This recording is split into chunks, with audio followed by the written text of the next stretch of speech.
It's been a little more than a year since Cricket 24 came out. I know some of you were waiting for the game to be more polished, more patches, or the pro team mode, or the price to drop. Some of that has happened, some hasn't. Let's see if Cricket 24 is worth it in 2025. Let's start off with some of the game's positives.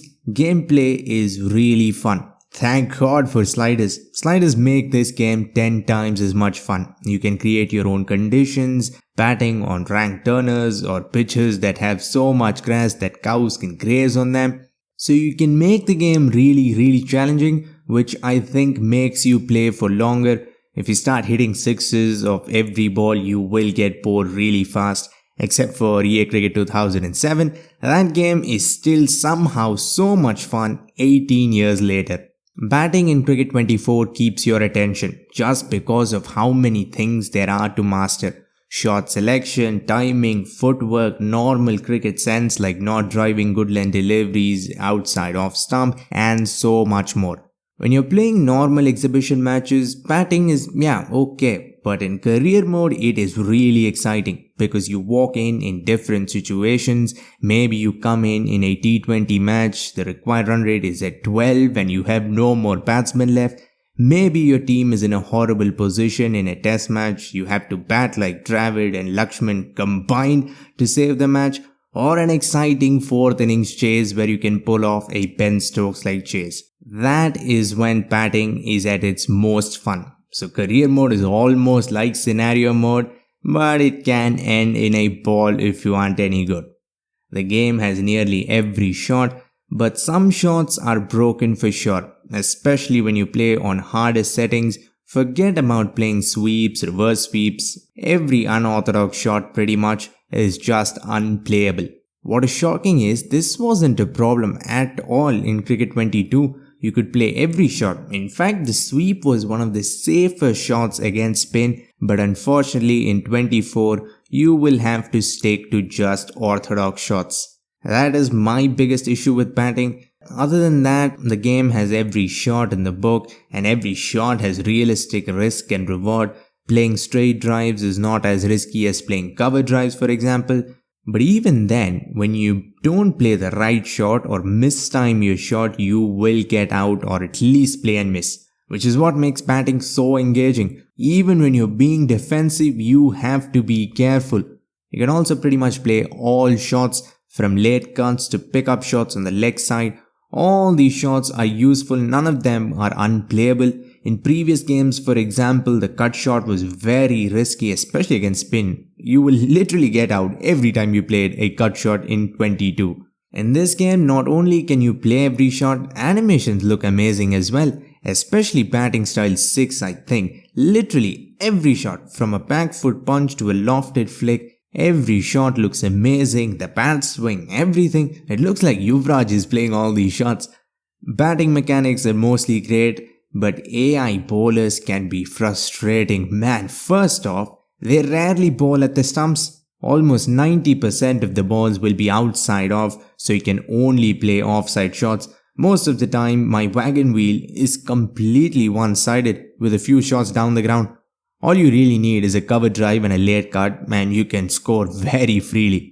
If you want to flick the ball, you have to stand outside the off stump, and I am not even kidding, like less than 5% of the balls will hit the stumps. AI spinners bowl wide after wide, sometimes they'll bowl 12 balls and over outside the wide line. I think if AI bowlers were smarter and had some real life strategies, I think batting would be very addictive. The only thing more annoying than the AI are the countless bugs.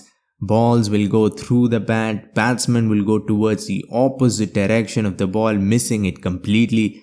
Getting batters to dive is a near impossible task, leading to frustrating runouts. So if you don't mind bugs, I think you will find batting enjoyable. But if bugs frustrate you, maybe pick up a different game. Bowling is a little weird. Remember I said batting is fun on harder difficulties? It's the opposite for bowling. When you play on lower difficulties, you'll get wickets in every imaginable way, from stunning clean bowls, picture perfect edges to slips. I even got a batsman bowled around his legs. This does not happen on higher settings. You get catches at the deep and catches at slip and maybe an LBW here and there. But that's pretty much it. So if you want to have fun bowling, lower the difficulty a little. Bowling in test matches is 10 times as much fun as bowling in limited over matches, at least for me. You are part of such an even battle between bat and ball. Enjoy bowling 90 overs in a test match more than bowling 20 overs in a T20. Fast bowlers, especially when the ball is swinging, are a treat to play with. Spinners are a little too overpowered for sure. If you have a short leg and 3 slips, you will get wickets left, right and center even without trying. Even well-timed pull shots will be taken at short leg, which is not realistic and of course not satisfying at all. But spinning the ball from outside leg and getting the batsman clean bowled is satisfying, but also it takes much longer to pull off. So if you don't use tricks, I think bowling can be fun, especially in test matches. A short leg fielder is a literal cheat code in the game. He will pluck anything out of thin air, no matter how well timed the shot is. Which brings us to fielding, which without a doubt is the weakest part of the game. AI fielders will run in the opposite direction, fielders will go outside the boundary line, ball in hand, and all that is if the fielder even bothers running behind the ball. Sometimes they won't even move. Manual fielding is just as bad because there are no real gameplay elements other than running towards the ball. So keep fielding at fully or semi-assisted and just laugh when the AI messes up, because it will happen a lot. The career mode is once again the only real game mode. We were told about Pro Team before release, but it hasn't come out till now and we don't even know if it'll come out or not.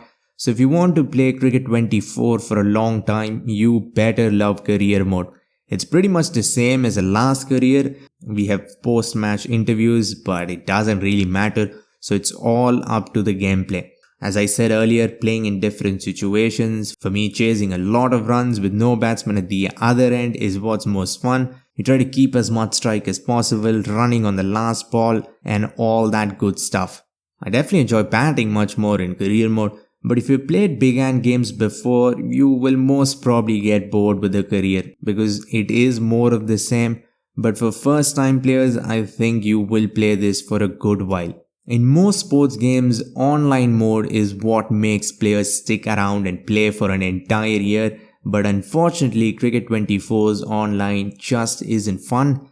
I played it only a few times, but if you compare how much fun FIFA Online is to Cricket 24, it is not even close. And because of that, the game doesn't have the longevity. You can pick it up, play for 2 months maybe, and there's just nothing more to do with it.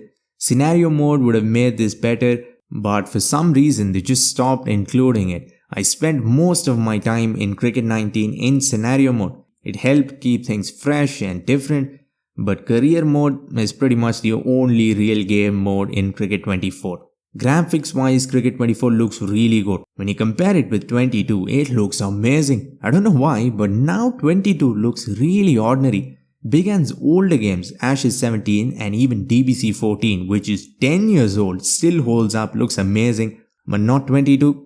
24 looks outstanding in certain situations. Morning sessions look great, the game looks extraordinary in evening times just before sunset. In night matches, some stadiums it looks very flat, some look really good. Licensed stadiums, especially the big ones, look amazing throughout the day.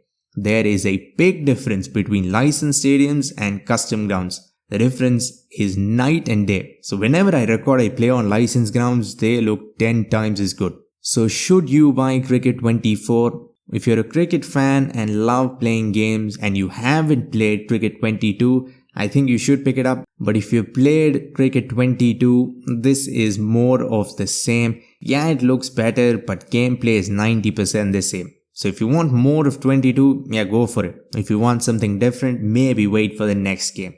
I hope you enjoyed this one. If you want to see Cricket 24 compared with Cricket 22, 19 and Ashes 17, click the video on screen. For now, like, comment and subscribe for more Cricket 24 videos and updates. Thanks for watching and have a great day wherever you are.